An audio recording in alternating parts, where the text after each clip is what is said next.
This should be played at high volume, preferably in a residential area. Good evening, ladies and gentlemen. 1, 2, 3. Lovely.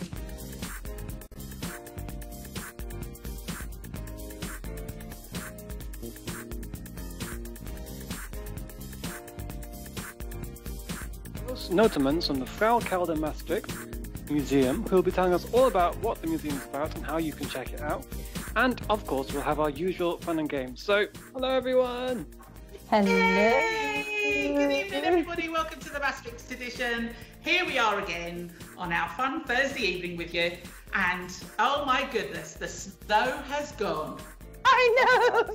I was happy with the snow. It's better than the rain. True. I can cope with the rain.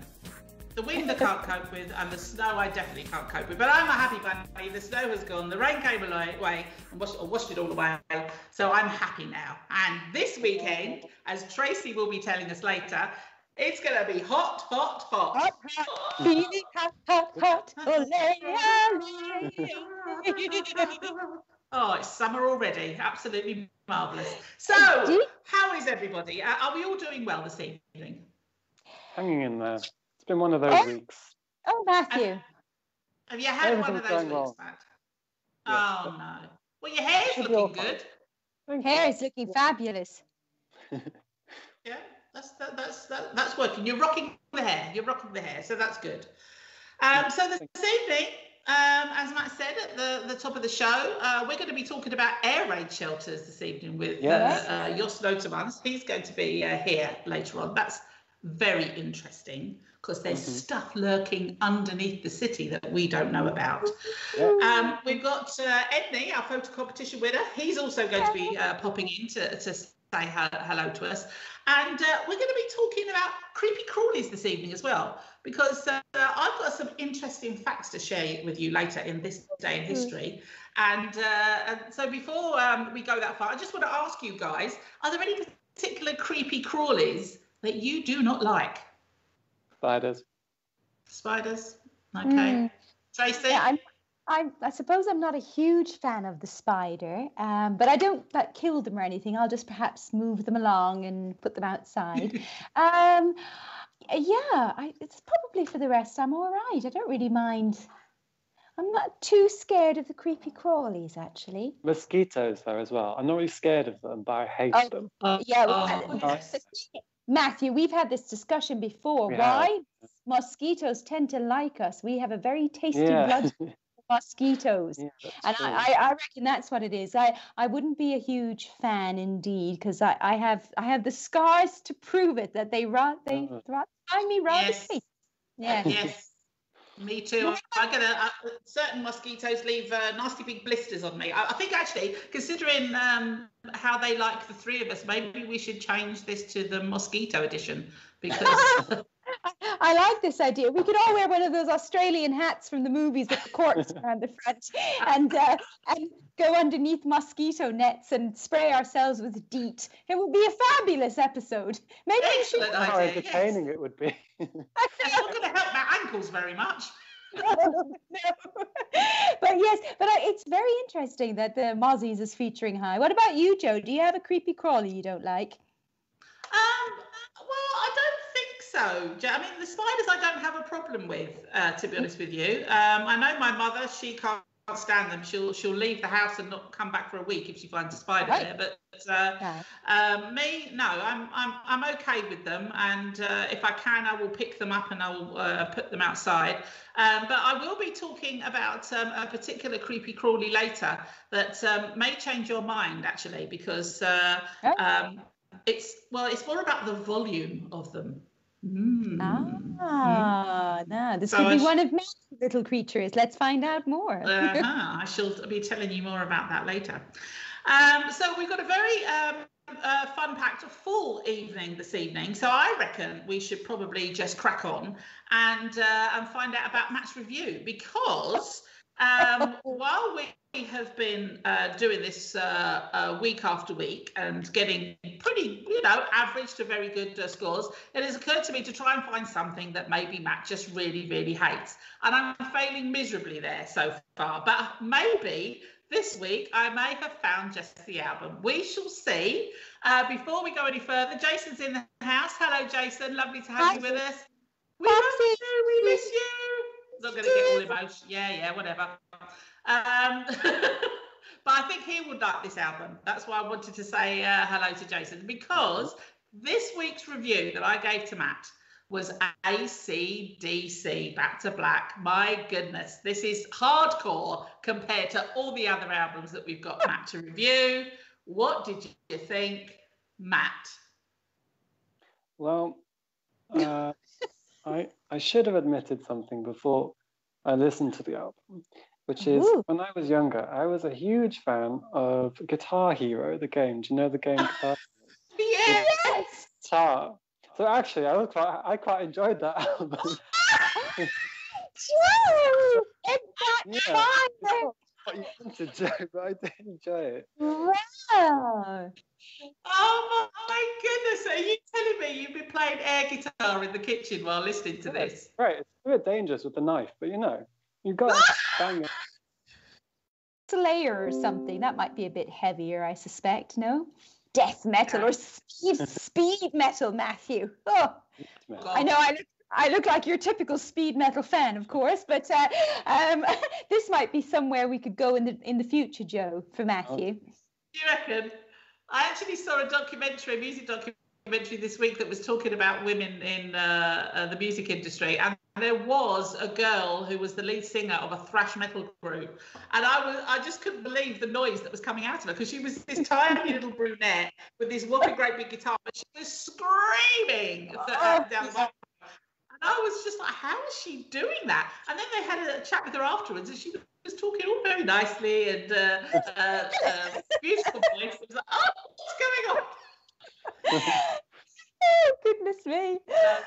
Yes, but yes, you're right. It's not like really full on. So it is a bit more melodic. However, I think I mentioned last week they are in the Guinness Book of Records for having the loudest gigs in history, 1,000 decibels, something stupid like that.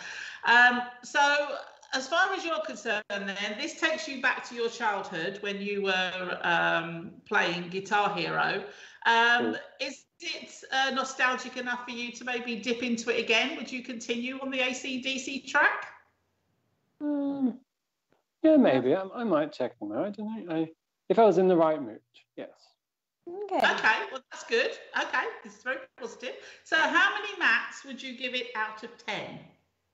Well, let's think about it, and I decided I would give it a 9. Oh my goodness. I'm feeling quite emotional. This is so good. Dave Grohl, who's obviously watching at the moment, he's going to be feeling emotion as well. This is brilliant. Yes. Oh, wow. 9. Oh, wow. Nice result. It's a good result. Well, do you know, it's kind of bittersweet, isn't it? Because it's a really good result, but at the same time, there was me looking for an album that he's going to really hate this one. But no, I have failed completely. Oh, Joe, back to the drawing board you go. I will keep. I'll keep going. I'll keep going. So yes, I will find that album, which sounds terrible. That I'm trying to find something that he's going to hate so much and may even ruin his weekend. But I will do it. I will do it. Okay, so that's my recommendation that Matt's reviewed this week, which means it's over to Tracy now to find an album for Matt to listen to for next week's review. What have you got for him this week, Tracy? Well, as Jason's in the house, I'll quote a bit of Monty Python, and now for something completely different. So, Matthew, we're going from AC/DC rock to something a little bit more along the folky, blues, jazzy line. I'm choosing for you an album from 1998. Very sadly, this lovely lady passed away 2 years before this album was released. The album in question gets a lot of very good reviews. Her voice is considered one of the best of all time. I hope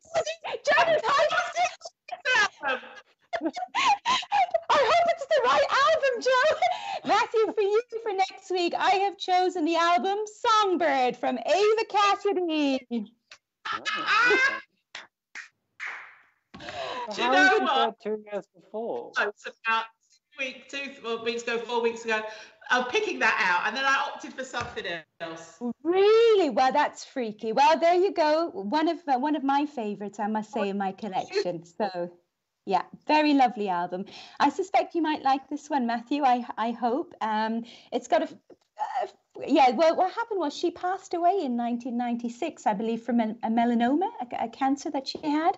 And then the album is actually a sort of compilation of her best hits.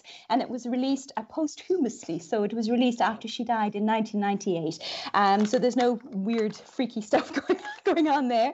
But yeah, it's a lovely album. I believe you might recognize some of the songs. They've been covered by people like, for example, Sting with Fields of Gold and so on.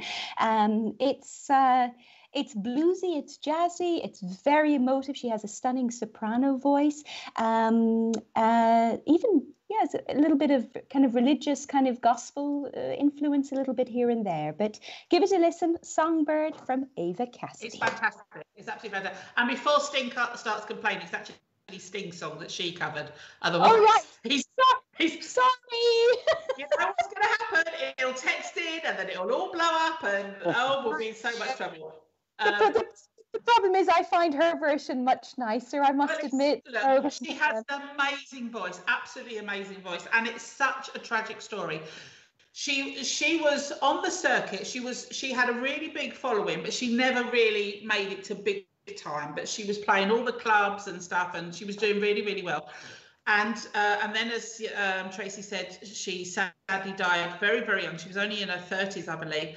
But Terry Wogan, from when he was still with us, on his radio show on BBC Radio 2, he picked up this album and started playing it. And it just went out of this. It just went so big. It catapulted all around the globe, this album. And it sold millions. It's such a shame that this happened after she died. It really is. But it's beautiful, Matt. Her voice is stunning, absolutely stunning. You will recognise the songs because I believe all of them are covers on this particular album. But yeah, the versions that she does. Oh my God! Oh, it's such a good choice, Tracy. Such a good choice. You. Let's see what our Matthew thinks. No pressure, Matthew, indeed. Well, I'll tell you how much I love this album. I don't care what Matt thinks because it's stuff. We'll just give it a 10 right away for you, Matthew. No need to review it.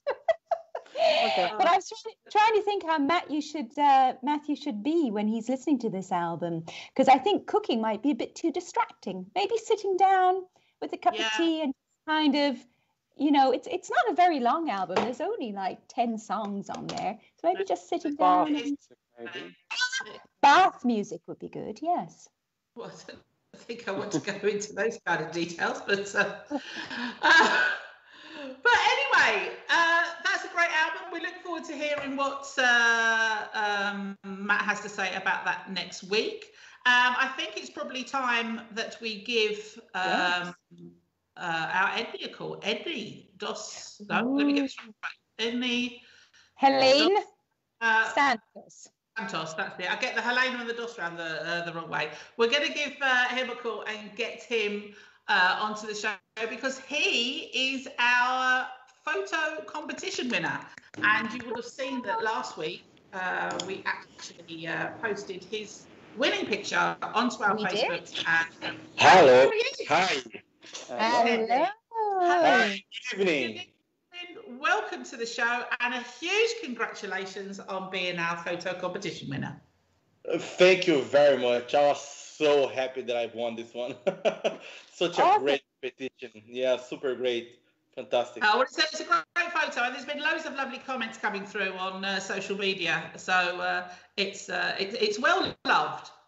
Yeah, thank you very much. I really appreciate it. It's been a pleasure, actually. Photography is a hobby that I found out during the COVID times and started to study it on my own, with YouTube stuff.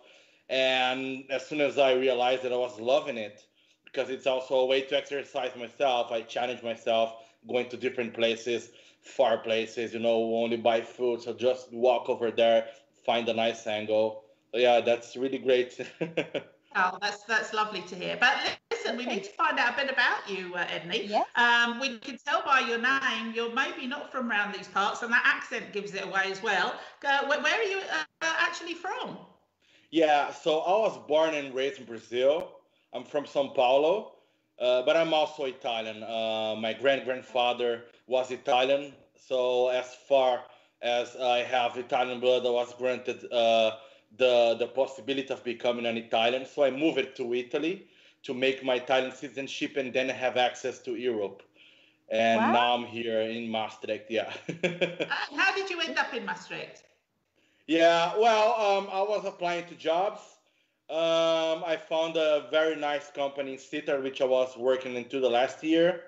But Sittard, I need a new place to stay. I needed something else. It was a short stay. I had no chance to meet Maastricht at the time because everything was closed. And everybody was saying, you had to go there, man. It's a great place. It's diverse. It's cool. And I was like, yeah, I need to. But during the COVID, I won't. But then I was like with 15, 20 days left to find a new place after looking for months. Unfortunately, in Sittard, people weren't really happy to rent something for foreigners. They were kind of, we don't want to hear something like that. So I came to Maastricht, and the first apartment I visited, which is the one I'm in now, worked very well. I was well received. And since then, I felt so much love for Maastricht, and here I am to stay. Oh, that's good. Nice. It was a happy end. It was. You have a kindred spirit with Tracy because she's always going out and about around the city, taking pictures of, well, more than nature in Maastricht, I would say, than anything else. I'm finding all the bird life. It's all over. Yes, indeed. Yeah, but great. It's great, Edney, to have photography as a hobby, especially, like you say, during COVID time. And I think many more people have been picking up either their camera or perhaps even their telephone and getting out and you know, taking some photographs. So, but you tend to you photograph a lot of kind of structures and buildings, or do you also take nature as well?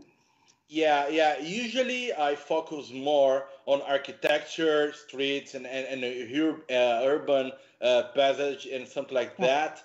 But I also love the Stadspark and nature. So if you look at my Instagram, you'll see pictures from trees, birds, and ducks, and all the kind of stuff that I can find around. Whenever I move my camera and I feel like, oh, that's a good idea, I'm shooting it. Yeah, that's good. Oh, well, there's a word of warning there. If you happen to come across Edney while you're out and about in the streets of Maastricht, don't stand still for too long because he'll take a picture of you. So. Well, it's absolutely lovely to meet you, Edney. We're really thrilled with the picture. Thank you so much. Hopefully, at some point, when we're all allowed out and about again, we'll meet up in person sometime. And the next time we have a photo competition, please do enter because we're absolutely thrilled with your winning photograph.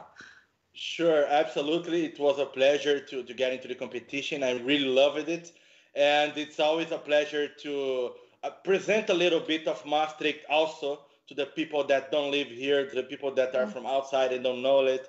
So through the photography, we can express emotions and send a little bit of this vibe. And of course, I'm looking forward for these restrictions to get lifted up, and then we just go over something funnier and like a normal life, hopefully.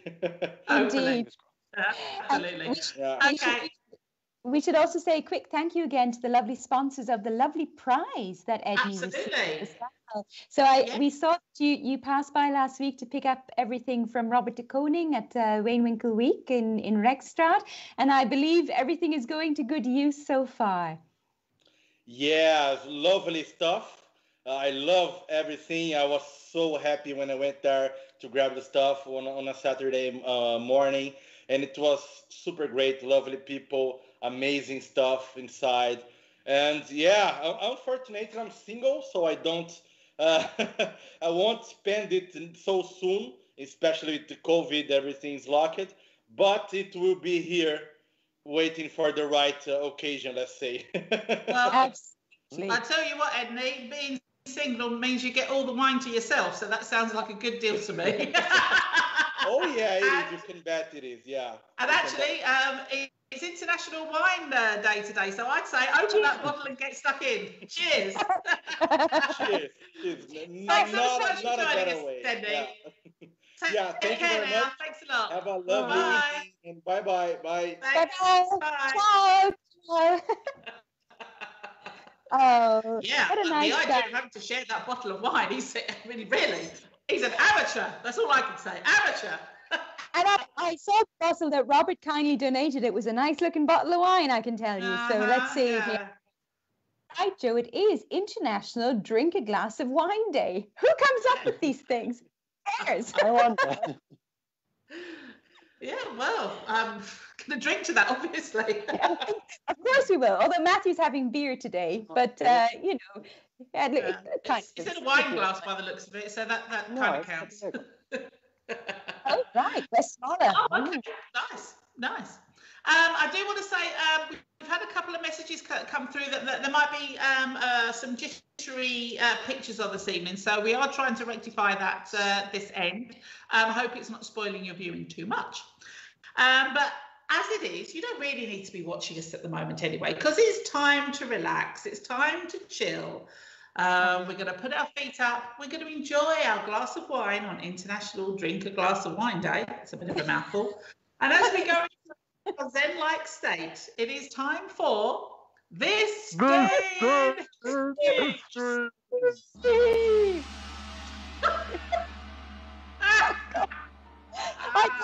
Fine. It's those connectivity issues. I think that's what it is. You think that's what it is? Yeah. Our regular viewers, of course, they're used to all this, but I do wonder if we get any new people that come and join us, and for the first time they hear the intro to This Day in History. They must be thinking, what the hell is this? Switch off immediately and move on. Yes. Stick with us, though. We're lots of fun. No, do stick around. We've got a lot more to come in the second half of the show. But in the meantime, yes, it is This Day in History. And today it is Thursday, the 18th of February. And on this very day, 1901, we're going to start with a patent. H. Cecil Booth patented a dust-removing suction cleaner. Had trouble getting my teeth around that one. It would be easy if they just said vacuum cleaner, but no, they said a dust-removing suction cleaner. Good Lord. I guess that became the vacuum cleaner in any case, didn't it? Or a Hoover in these parts. Yes, we call them Hoover. And I remember as a kid, actually, that we used to own something called a carpet cleaner, which was... Do you have one of those, Tracy? So it was just rollers that you pushed, and you pushed it along the carpet. It was supposed to bring up the fluff. Probably handy if you had a dog. Yeah, I don't think they really did anything. My mother had one. It was a sort of a square box on wheels that didn't really seem to do much. I think it was a bit of a pointless thing, and it wasn't electrical or anything. You just kind of just pushed it around. Very bizarre thing. On this day in 1930, U.S. astronomer Clyde Tombaugh discovers Pluto. He must have been very pleased with himself, which kind of ties in with today because, of course, we're waiting to hear at the moment about the landing of the Mars rover. That should be happening very shortly. It's all very exciting.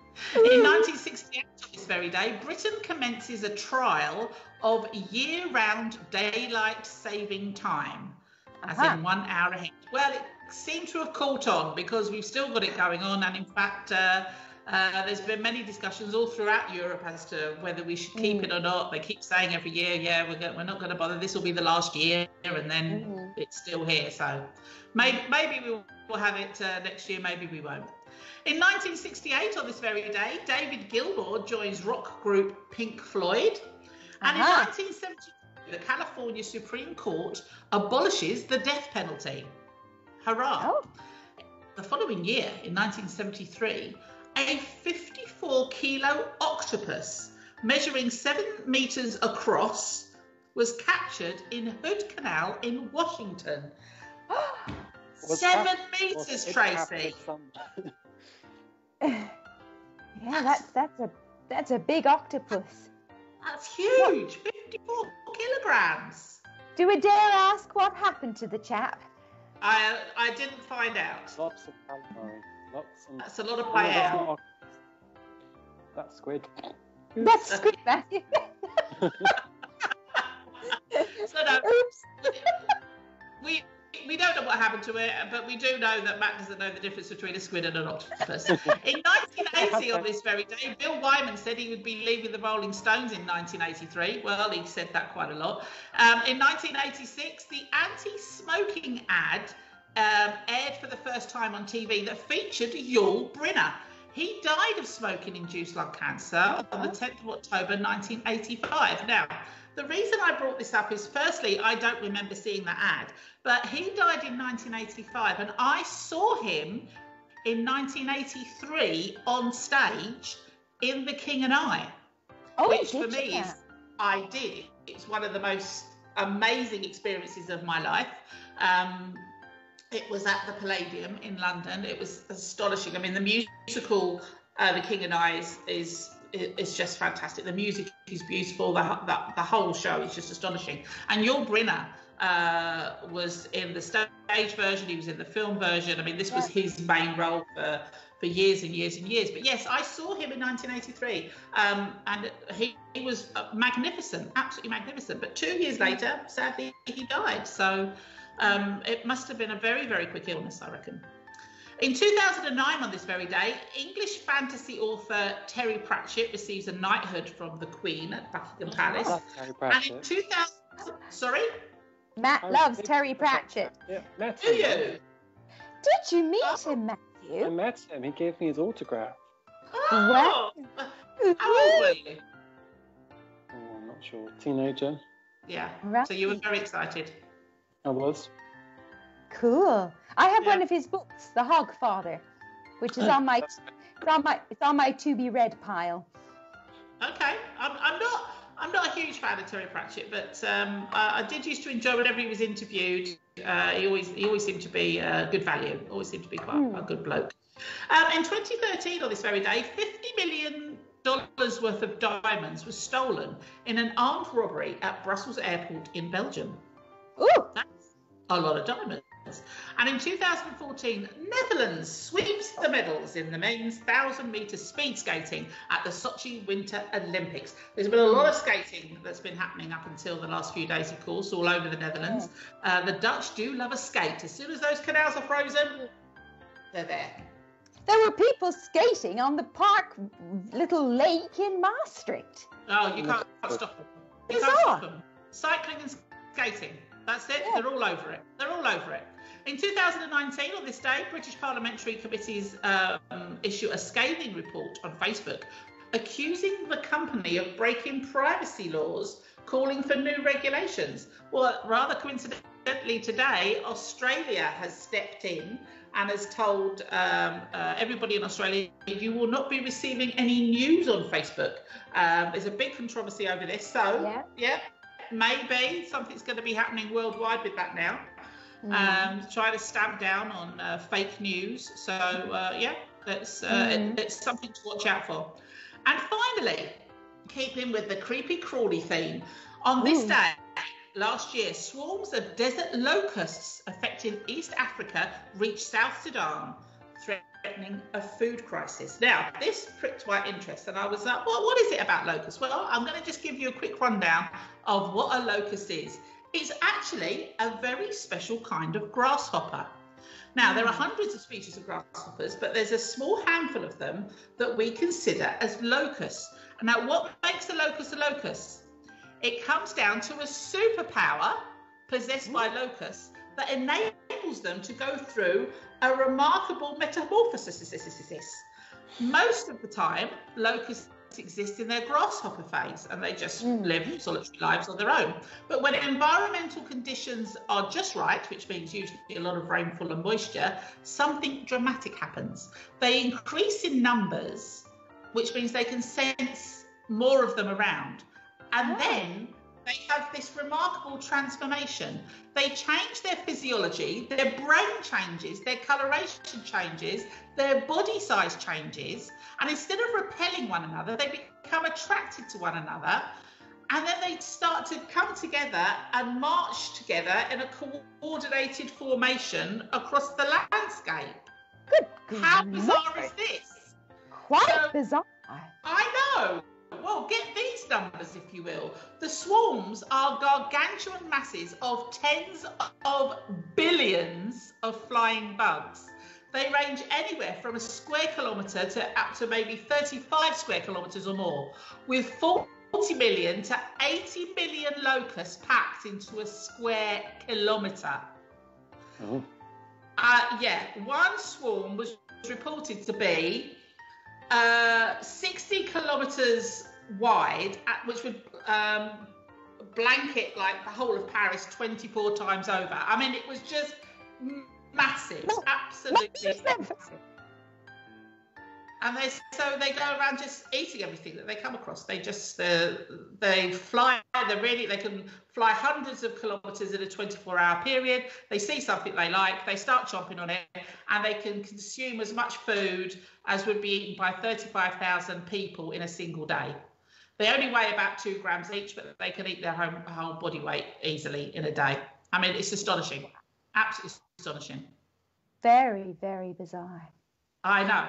So when I say I don't like creepy crawlies, I'm okay with creepy crawlies. The ones I don't like is when there's 60 billion of them flying down my head. That's when I freak out somewhat. So yes. Yeah, how about that? Oh, OMG. Crazy. I know. I mean, the numbers are staggering. I'm just going to quickly run through some birthdays. On this day in 1931, Toni Morrison, the African-American woman who won the first African-American woman to win the Nobel Prize, was born on this day. Yoko Ono, otherwise known as Mrs. John Lennon, born in 1933. The lovely John Travolta, the American actor famous for Grease and Pulp Fiction and Saturday Night Fever, was born in 1954. And Dr. Dre was born in 1965, the American rapper and record producer. And before I finish, our lovely Chantel Spies, who used to work with us at the Maastricht edition, she is going to be having her birthday on the 20th of February in a couple of days' time. And also, so, happy birthday to my mother. Chantel, birthday was and happy birthday to anybody out there who is celebrating their birthday today. Hope you're having a lovely day wherever you are. And indeed. I'd just like to wish a quick happy birthday to my mother, whose birthday was today. Oh, happy birthday, Mrs. Williams. Marvellous. Very nice. Happy birthday to one and all. Happy birthday. And that was this day in history. There you go. Well done, darling. Right, so moving swiftly on. Time is getting away from us. It's all this talk about locusts. I'm late with the news. Yeah, a bit late with the news. So let's, Tracy, I think it's time for the news. Let's do it. Tracy Taylor with the news. Thank you, Joe, and good evening, everyone. It's February 18th, and you're watching the Maastricht edition on Facebook Live. First, a look at your weekend weather, and despite the rain today, it seems spring is knocking on the door. Tomorrow will be dry with sunny spells and daytime temperatures of 11 degrees. But things will heat up more as of Saturday with lots of sun and highs of 18. Moving to your news bulletin for tonight. About 60 hairdressers and one empty hairdresser chair were on the market in Maastricht today to draw attention to the dire situation in which hairdressers find themselves after months of lockdown.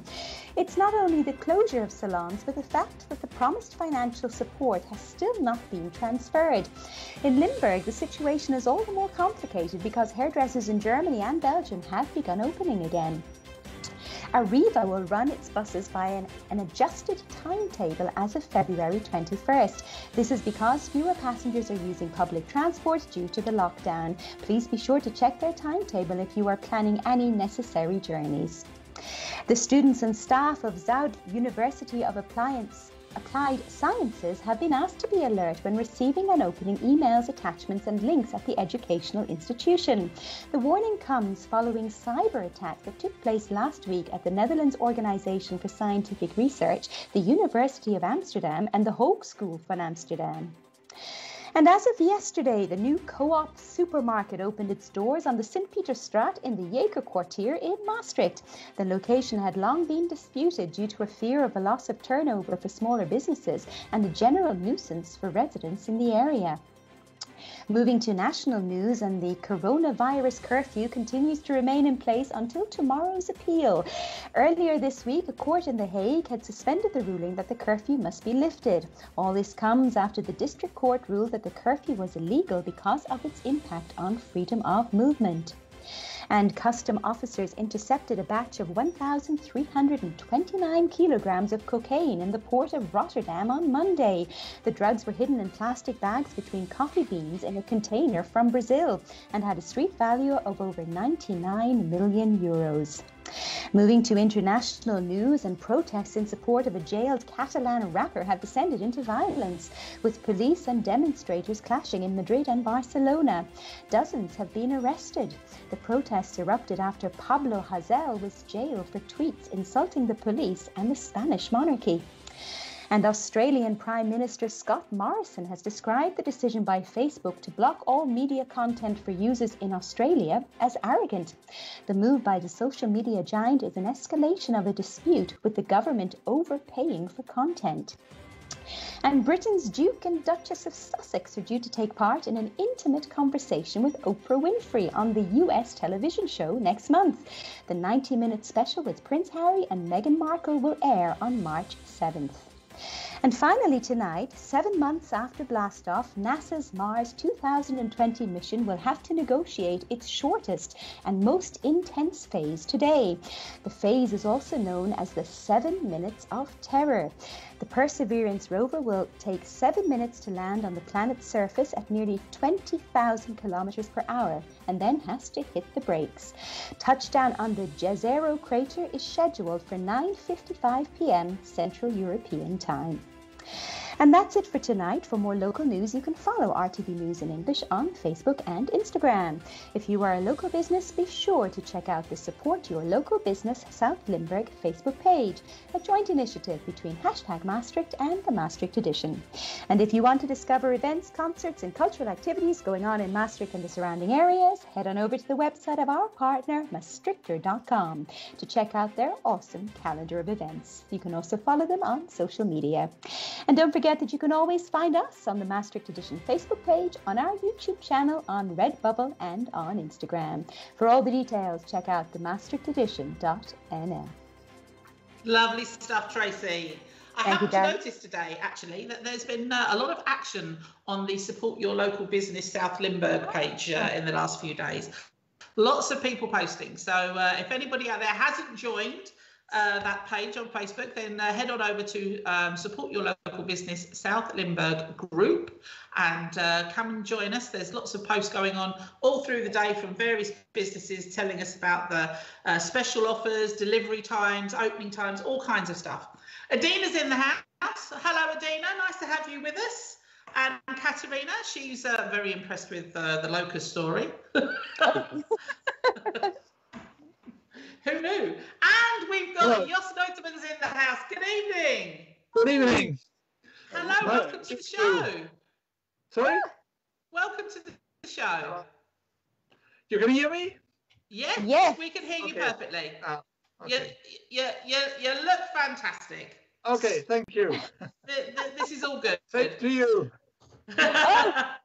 Thank you so much. One tries. It's only one day a week that I actually brush my hair and stick a bra on. So yes. you have to start somewhere, Joe.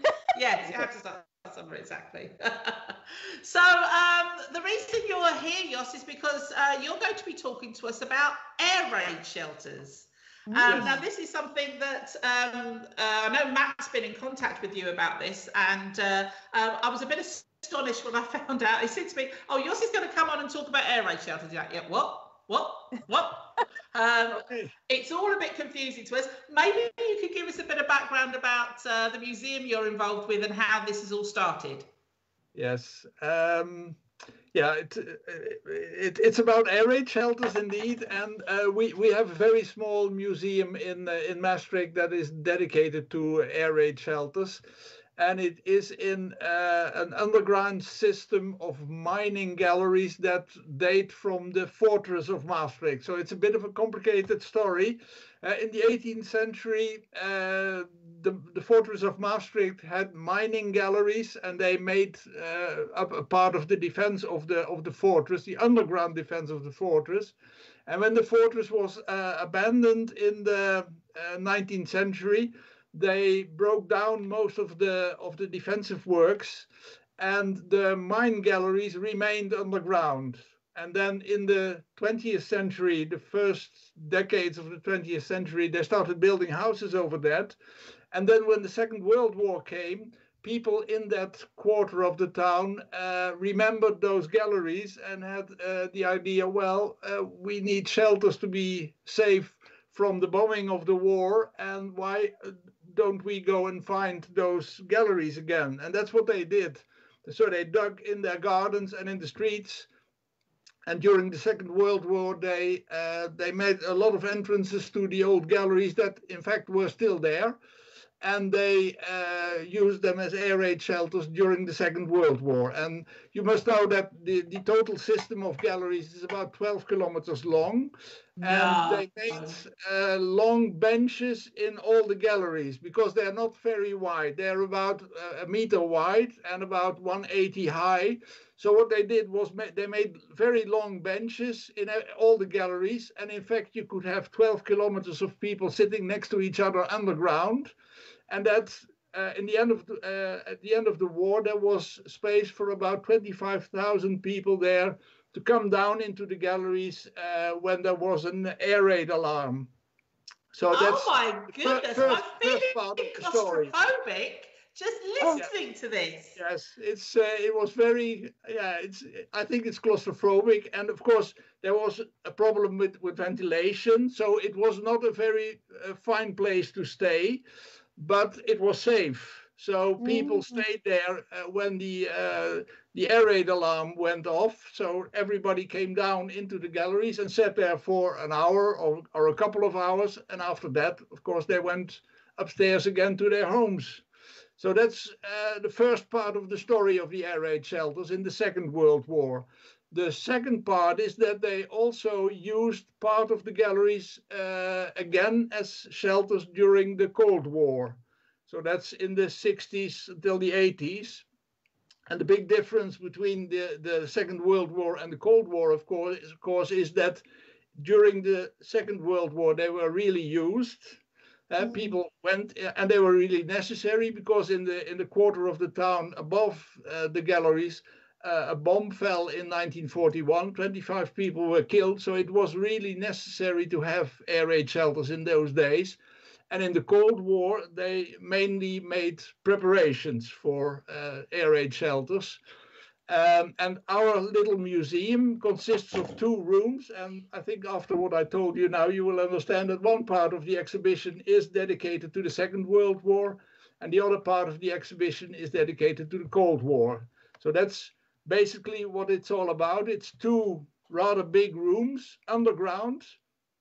And one is about the Cold War and one is about the Second World War. And it shows you... Why was it felt that this exhibition needed to happen then? Well, we didn't want that part of the history of Maastricht to get lost, because in the 80s, when you had the end of the Cold War, the perestroika and the glasnost and the fall of the Berlin Wall, they abolished everything that had to do with shelters and protection, and they were also going to demolish everything underground that was there for the air raid shelters during the Cold War. And then we said, a group of volunteers in the town, we said, well, we would like it to be a part of the mining galleries, also this episode. So please, can you keep the installations in one of the air raid shelters in place? And well, the community agreed to that, and so for us it became possible to make an exhibition there. Wonderful. So we are a group of volunteers, about I think 10 people, and we did that just because we are enthusiastic, and we got support from the community and from Maastricht Underground. So they helped us mainly with money. and we made the exhibition. And we were very lucky that we had a local artist, Paul Tiemann. He did the design for us. So he made 2 rooms with a very different atmosphere. So in the Second World War room, you have an atmosphere with a bit of dim light, because in those days you didn't have the sharp light. And in the Cold War room, you have a very bright light, like it was in the 60s and the 70s. So you have different atmospheres. I was going to ask you about the mood, actually, because certainly how you've described it, as I said, I'm already coming out in sweats thinking of how claustrophobic I would feel. But do we have an idea of what it actually was like down there for people? Were people just sitting down there quietly, very somber, or was there like a feeling of camaraderie? Were people chatting or even singing? Well, I think that must have been different at all of that happened. Of course, when they heard planes coming and well, they heard sounds of shooting, of course there would be another atmosphere than when nothing was happening. But for instance, at the end of the war, they had a real cabaret on the ground, and Santa Claus visited in the shelter. So they tried to make a rather cheerful atmosphere. They tried to make the best of it. Because it wasn't very, very well. Because also, if you know that, underground you don't have real toilets, so they had very primitive facilities there, which of course gave a lot of smell in the gallery. So it wasn't a very pleasant place to be, but they tried to make the best of it. Yeah, and was it an official policy to? Was it an official policy to create these shelters, or did people literally just go out in their garden and start digging? Maastricht, the town of Maastricht, was constructing air raid shelters, but they were mainly above the ground with only sand over it. And the people of that particular quarter, they call it Blauwdorp, Blue Village, they went and tried to find the galleries, and when they found them, the town of Maastricht, of course, supported that. So it was at the end of the war, it was official, but it started as voluntary efforts of the people in the quarter. Yeah. So where is that located now? Is it near the Stadspark, isn't it? Yeah, it's near the Stadspark, Waldeckpark. That's where it's near. Yes. If you know Café Tramhalte on the Tongerseweg, well, it's just around the corner there. There's a little square with a statue of one of the mayors of Maastricht, and underneath that square, you go underneath through stairs in the square. Oh. Wow. Yeah. We've actually got somebody on messaging us online now saying thank you for these stories of the Second World War, because we're also currently trying to make the best of it now. And it is actually ironic, isn't it? At the moment, so many of us are complaining about being locked up for the last year. But of course, we have the luxury of them. We have electricity, we have toilets, we have the ability to make a cup of tea whenever we want. And being stuck down there for hours on end and not knowing what you're going to see when you venture back up again, it must have been very, very frightening.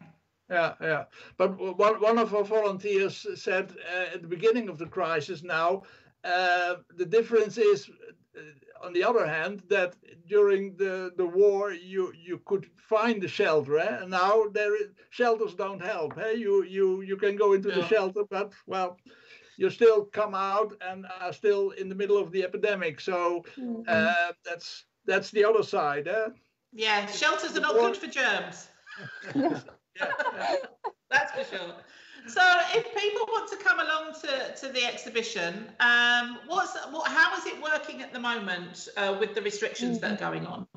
Yeah, at the moment we're completely closed. That last thing that we tried was in September, October, November. We had we had time slots.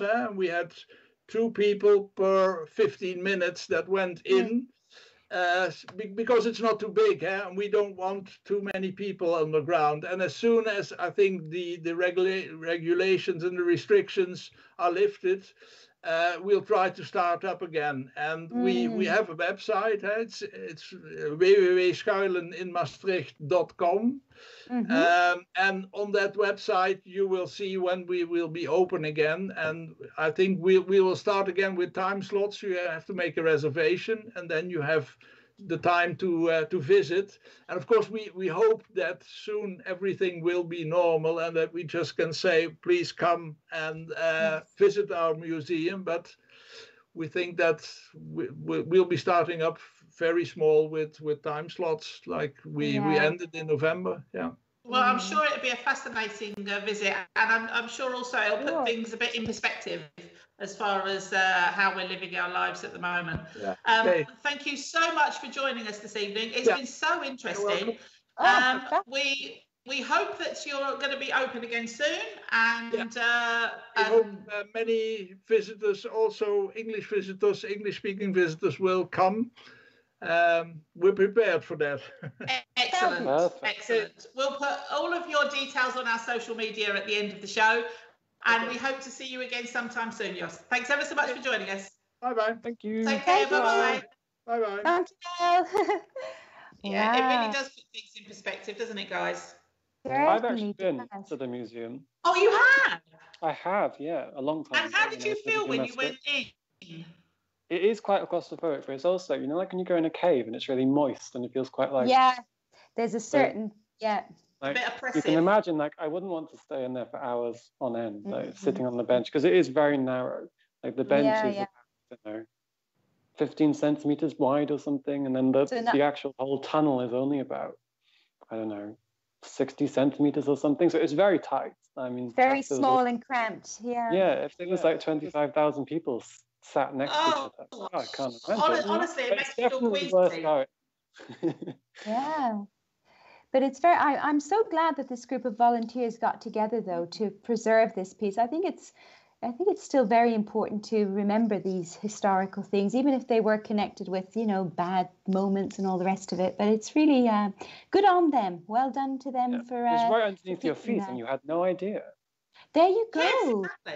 I mean, I really didn't know that Maastricht had ever been bombed at all. I thought Maastricht kind of was left unscathed, really. So I didn't realise that, sadly, 25 people lost their lives with a bomb down. But there you go.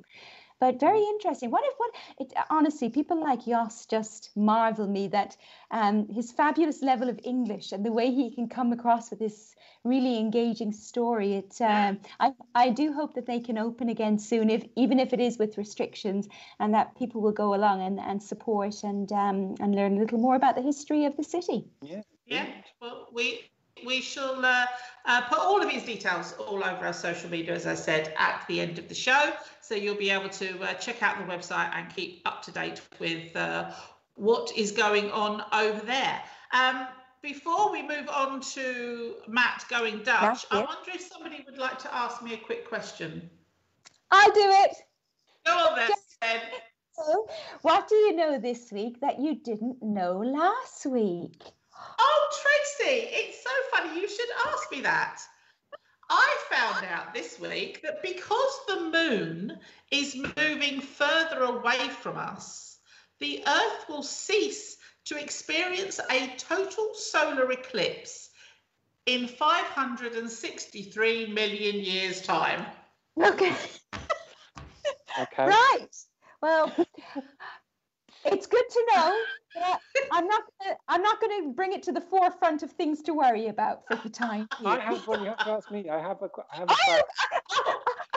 do it again, Matthew. Okay. What do you know this week that you didn't know last week? Well, I learned that there's a type of iceberg called a growler, and it's called a growler because as it melts, the air escapes from the growler and it makes this really like noise, like a growling animal. So it's called a growler. And that was my fun fact of the week. Well, that is quite a fun fact. If you're British, or I think British English, you will know that word has a very different meaning. That's why I was. Joe and Tracy clearly understood. Yes, we were both giggling. But it also reminds me of a former guest of ours, the lovely Sander from the Stadsbrouwerij Maastricht, because they also in that building they have something called a growler, where you can go in and top up your beer. So yeah, it's the word that keeps on giving. Oh no. A bit like cauliflower. Yes. A little like cauliflower. So I think it's probably time that Matt went Dutch. Matt, what have you got for us this week? Well, it's still February. It's still LGBTQ History Month. Right. So this week, I'm going to focus on the T in the LGBT, which is transgender. Because it's often a community that's quite overlooked. And sadly, the rights for the transgender community are still rather lagging behind the rest of the LGBT and, of course, the rest of society. Can I just clarify something, Matt?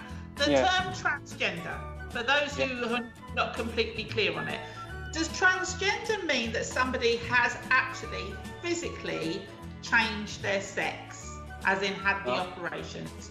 Or is it somebody who chooses to live their life as a different gender? I'm not entirely sure the official definition, but transgender doesn't necessarily mean that you've had a physical change. It can just mean that you're born in the wrong body. So when you're born, your body is male and your mind is female. Right, fair enough. Okay, and then you choose as to how far you want to go far as you might choose not to physically. You might choose not to change anything, or you can go for. Okay, that's clear. As we explored in the quiz last week, sadly until 2014, if you wanted to have the physical changes, then you had to be sterilized, which I found quite shocking. So I thought, well, I'm going to look into this a bit more to see what happened in the Netherlands and how the rights are going for the trans community. But I actually was quite positively surprised. The Netherlands is quite at the forefront of trans rights. Okay. Which is quite nice. Yes. Still not perfect, but there we are. So the transgender community is really important for the whole LGBT movement in terms of equality, because of course in 1969 there was the Stonewall riots in New York, and the trans community were at the forefront of those riots and sort of began them as well. But sadly, their rights did not keep the same track as the rest of the gay community. So legal recognition of their gender on passports, etc. Because I was telling you last week that that's not going to happen until 2025, where there's no gender markers on official documents in the Netherlands, for example. But the Netherlands has made some really good progress in terms of rights protections. So in terms of, it's one of the best countries in the world for trans rights. And it's one of the leading countries when it comes to gender reassignment surgery and psychological problems associated with that. So it started in the 1960s when they realized there was a need for health specifically targeted at the trans community, because of course there's a very different needs there that weren't being met in the traditional health sector. So there was a doctor called Otto de Pauw, who was a surgeon, and he took a no-nonsense approach to the transgender community, really leading the way in terms of creating specialist care and a recognition of gender dysphoria, which is what I was talking about, where you feel you're born into the wrong body. And it was being seen as no longer being seen as a psychiatric problem, but more as a medical condition that could be helped. So the Genderstichting, the Gender Foundation, was then set up and brought in groundbreaking treatments such as hormone therapy and gender surgery, and helped change the attitudes towards the trans community. So this was in the 60s and 70s. And by the end of the 1970s, the VU Ziekenhuis became a world leader in transgender treatments. So gender reassignment surgery, but also the psychological impacts associated with it. So the Netherlands was actually at the forefront, and people from around the world, doctors from around the world, came to the Netherlands to learn about the Dutch approach, is what it was called. and had a really strong influence on how transgender people were treated, how the medical knowledge was transferred, all came from the Netherlands, which I was very surprised about, and quite pleased to be living in a place which is such forward-looking. Sadly, not everything was perfect, of course, because we did talk about last week. From the 80s until 2014, you had to be sterilized to have your gender officially recognized, changed physically. And I don't know if anyone, I think, Joe, you've watched Pose, the TV program. Yes.